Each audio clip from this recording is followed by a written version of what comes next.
You seem confident. Our hordes will overwhelm you. Now you seem overconfident. Fight!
Finish him!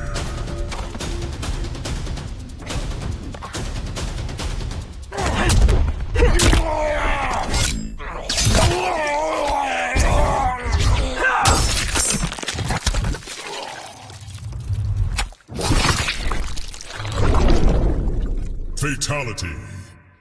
Jade wins.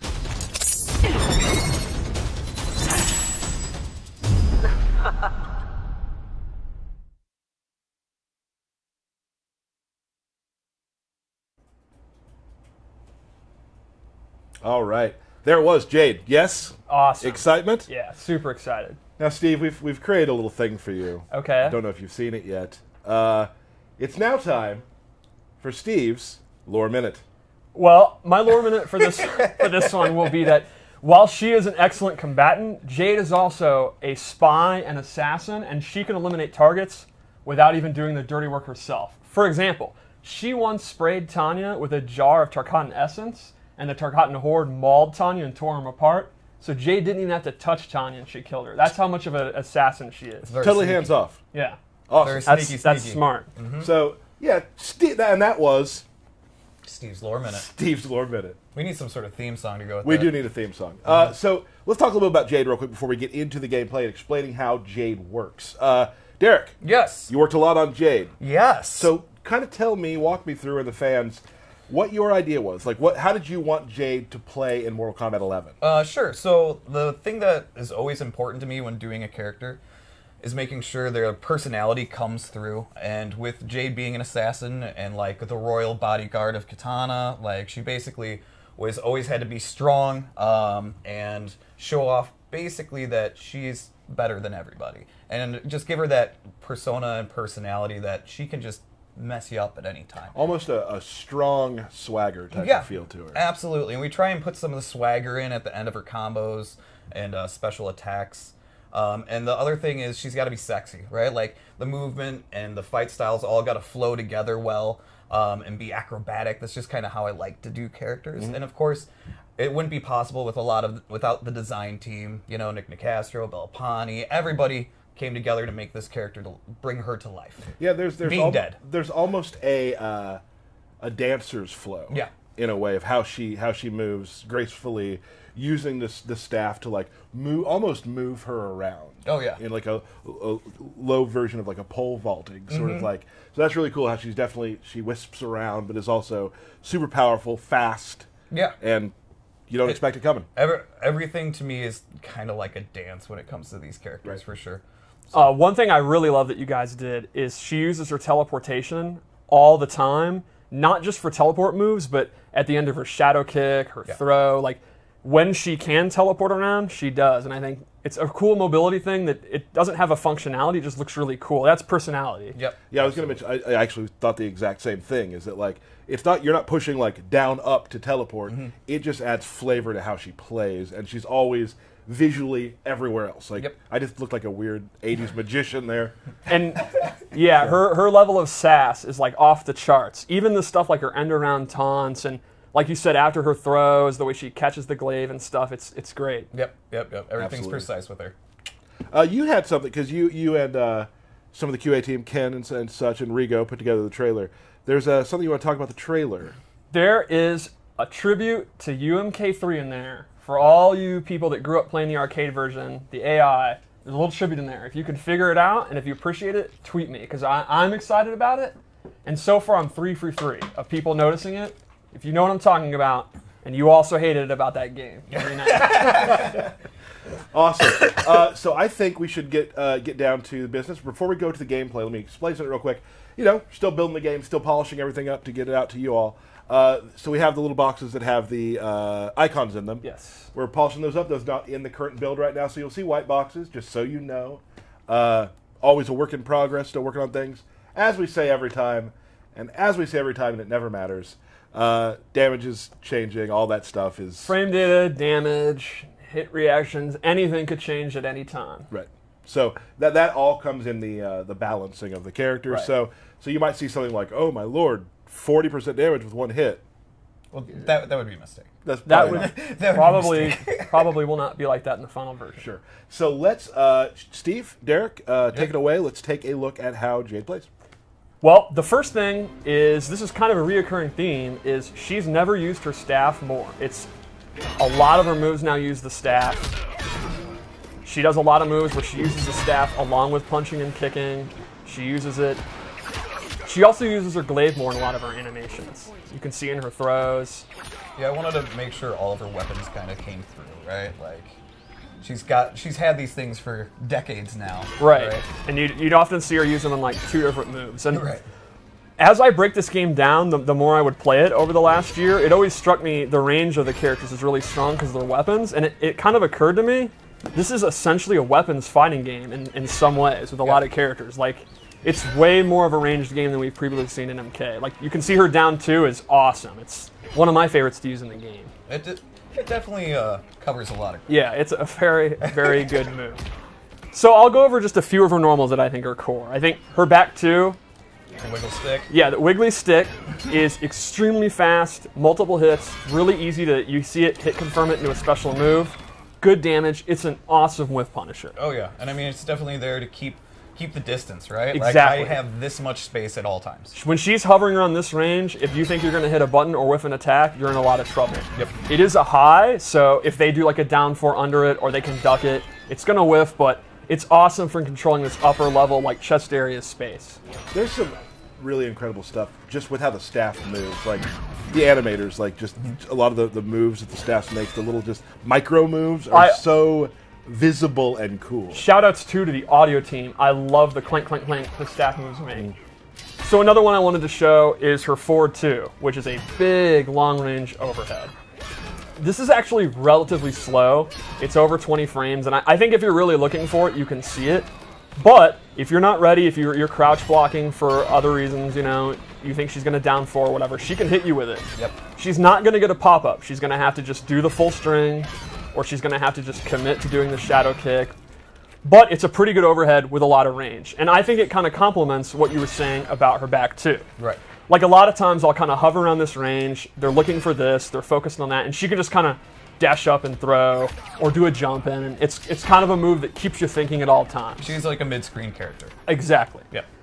Another one that complements that is her forward 3, which is one of her kick strings. It's this full thing. Now this is a great low. She can actually hit confirm it and go into a special move. If she sees that it's blocked, she can stay safe and not finish it. If she thinks they're going to try to interrupt, she can complete the string. That heavily complements her forward 2, and it's significantly faster. It's just an overall great low attack. So if they're sitting there hyper-focused on this, they also have to worry about this. And again, that sets up jumping back, walking back and zoning, doing a jump in. She really controls like that start of the range space really, really well. Yep. And one more move I want to look at is her back 3, and this is her key mid. It's pretty fast. She can hit confirm it again into her special moves. She can just continue the string and be safe. And it's the mid you'll use if they're ducking a lot. Right. Like if you're using this and Sub-Zero won't stop uppercutting you out of it, you can walk up and it's really good range. And then that's going to open up, again, your throws, your zoning, whatever you kind of want to do. The rest of her tools. Exactly. So I mean, we've kind of talked a little bit about. So her archetype as a character would be would you put it? I would say she controls space, and that lets her play her game, which is very versatile based on what she wants to do. She's got some good zoning, decent mix-ups, some good block pressure. She can, and you'll see some interesting special moves. So I would say space control leading to her then kind of playing her game, which is tailored to your variation. How do you play your game? Well, let's get into special moves and kind of show some of them. So you always want to bring back the core moves when you think of Jade, and so the shadow kick's one of them. Yep. It's exactly what you'd expect from a shadow kick. It's a high, but it's very fast. It has a second hit. Yeah, it's a great whiff punisher, a great sometimes I'll just be walking back, and if the opponent, I think he's gonna do an ice ball or something, I'll just preemptively do it, and I'll take the risk. Right. And he might punish me, and that's a bummer, but I'll take the risk. It's a bummer. Yeah, and then her glaives are back, but they're done a little different. You kind of took the spirit of the glaive, but they're now a slow-moving projectile with a lot of wind-up, but you can see they cover a ton of space. And that makes them awesome if you think the opponent is going to jump in, like they'll get hit by the tail of it. Right. Or if you think they're trying to walk in. So it's not like a projectile you spam. It complements her space control. Like you kind of do it just to say, no, the mid-screen is mine, stay back, don't move. And then if they try to jump it and they're going to jump early because it has such a long tail, that's what your down 4 is for. So in my opinion, her zoning with the glaive is really kind of to slow the pace of the match down, to then walk into the mid-range to do all the stuff we talked about. Right. You know, one thing we don't talk about a lot, which I think is really important, is props in the game, right? Like first hit props or like weapons? First hit not props. first hit props. Okay. Weapons and things like that. Yeah. Yes. A lot of the characters who are in Mortal Kombat are iconic, not because of just their character, because of what they carry. Yes. Right. You know, the glaive is, and the staff, very important things. And you know, big ups to the team that makes the props for, you know, helping create the character and make it have even more depth because of how cool the props are and the amount of props they have to make. Yeah, I mean, There's a lot. There's a lot. Like, there's one for Jade that it's kind of similar to a fan, which is like MK2 when she was a katana palette swap. There's some that have like glowing energy. There's curved ones. There's straight ones. Like there's a million different glaives. But all There's these like things put classic together, MK3 ones. Like, Yeah. Oh yeah. all these things put together, they still have to match her personality. They can't be like, she can't throw a radio touch. I mean, she could. She could. It would probably break some of the mythology. They probably don't have radio technology in Outworld. I never thought about that. But Right. you are the lore master, so let's keep going. The last classic move would be her glow is back. She's fully projectile immune, has this snazzy purple effect, and any projectile is going to go through her while it's active. So Classic. while she can slow the pace down with her zoning, it's hard to zone her because she can have this on. Right, and then she just gets in right on you. Yep. Yep, absolutely. And her last base move is this parry, which has the coolest into I've ever seen in my life. Like, for the most part, I'm just going to do that to people online. Like, that's all I care about doing. And she can amplify it into this awesome... I absolutely love the way she recovers out of that next snap. Look at that. I'm marking out. The way her arms kind of just go to the side when she's done. Oh, yeah. Is super. Just like I've never seen a more awesome looking nonchalant neck break.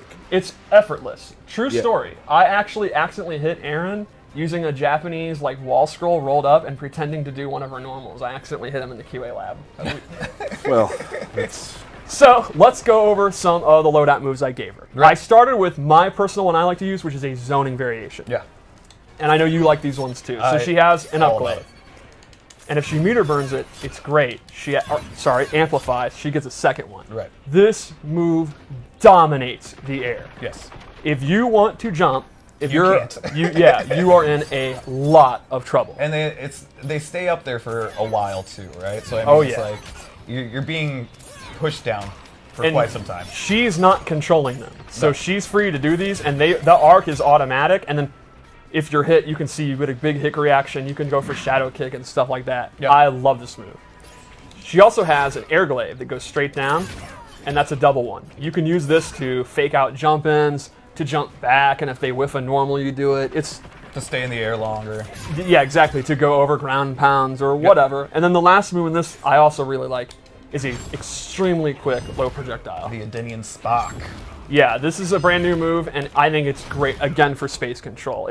Especially if you have them looking for the overhead, and they're hyper-focused and they're afraid of it, you can just do this to knock them down for a little bit, chip damage. You're literally controlling every aspect of the fight when you have this set up. Yeah. Like, you can go low, you can go up, like, you're contrololling everything.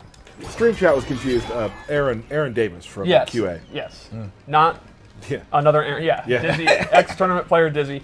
I actually hit him as revenge for all those MK9 losses. You'll get over it someday, sir.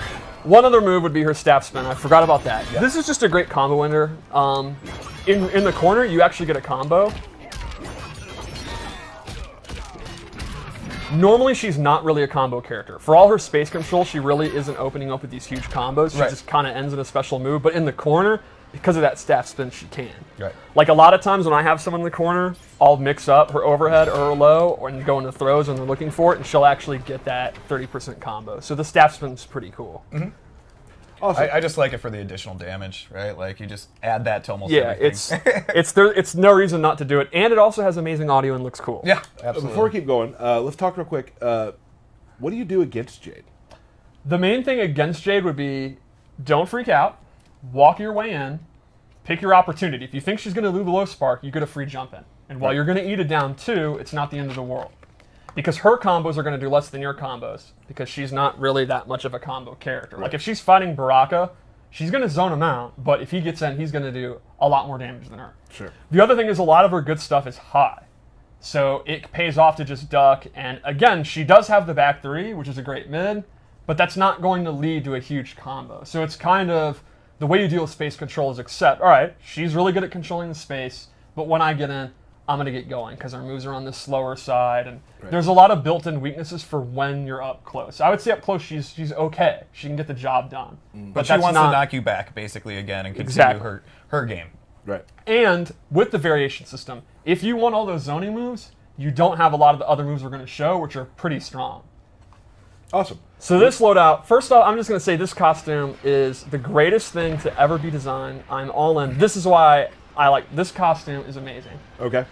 I don't know if I'm supposed to geek out this much, but I can myself. Here's the thing.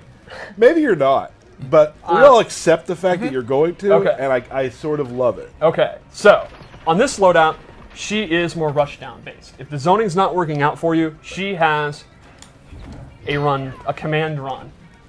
Also, everyone that's emo that run has gone in MKX because you don't have a neutral, you can play Jade. And so this pole vault move, if you just let it go, she'll actually do some damage. Like sometimes I'll use it, it's just a combo ender and get some additional damage. Right. She can also hold it and actually go like full screen. And she can cancel it.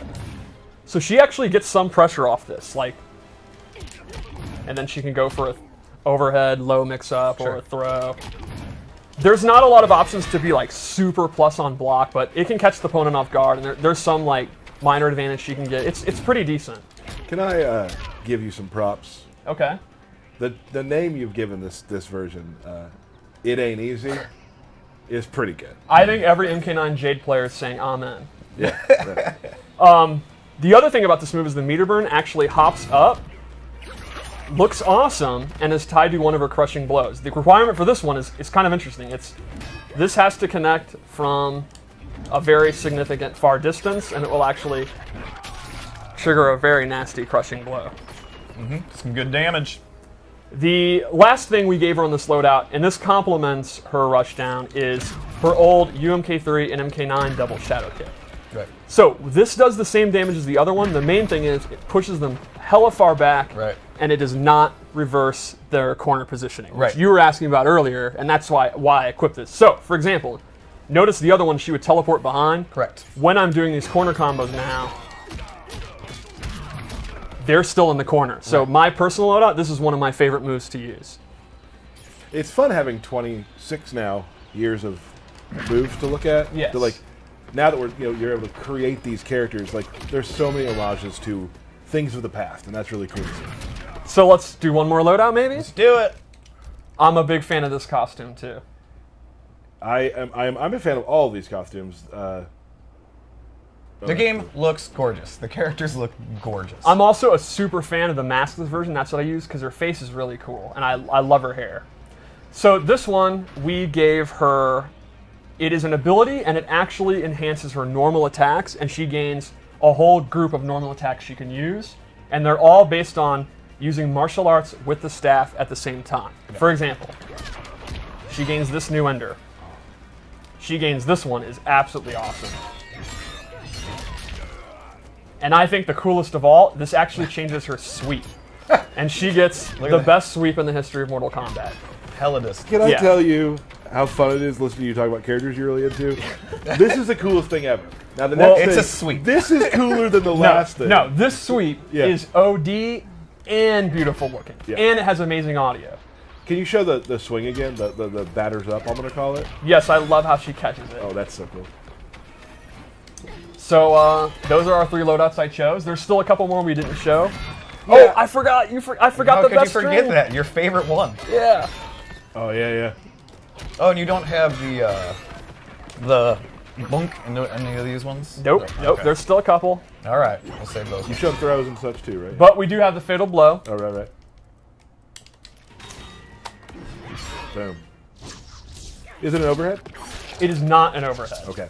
That would be extremely good. Yeah. Maybe it should be. Maybe it should be. But yeah, again, most of her stuff is to get the opponent away from her. Yep. Right? And so she can control the screen again. Yep. With just enough offense to get the job done, but for the most part, she's going to be happy from the mid-range. Yeah, absolutely. And if that's your play style, I think you'll like her a lot. Awesome. So let's tie it all together. Okay. So Jade. Green. Green? Yes. What is she to you? With the custom variation system, she's not always green. True. Awesome. So if you're a fighting game player, like you probably are if you're watching, or if you're not, here you go. What type of player wants to play Jade, do you think? I think she's going to appeal to people that like a slower pace. Yeah. You're not a maniac. You don't want to rush in. You want to control the match. Yeah, you want to control the pace so you can think. And Right. that's not a blow-up. I'm a slow thinker. So that's great. I think if you don't want to deal with trying to get in, like Right. you're someone that hates zoning, don't hate the player, hate the game. Get in, use zone. I don't know if that's where that works. Does that not work? Yeah, no, I don't know how that works, but okay. Anyway, you got she's got a reflect, she's got her invulnerability. Like there's no excuse for her to be zoned out. Awesome. Right.